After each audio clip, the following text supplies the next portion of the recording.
Po, është aktuale çështja e 7 vjeçarës në Çollopek, por atë është e pa evitueshme që ta folim për ta marrë vesh se çka ndodhen realisht në këtë rast. Venhar, për fat keq, në shëndetësi kemi kështu raste, ka pasur dhe do të ketë edhe në të ardhmen, për fatkeqësi të ndryshme.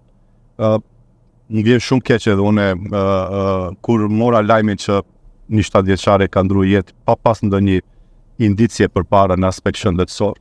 Momentalisht jemi në fazën e analizës, inspektorati ishte në teren, ka sjellë raportin të unë bana edhe një komision me ekspert, momentalisht janë duke analizuar gjithë situatën në aspekt klinik tash, jo në aspekt administrativ.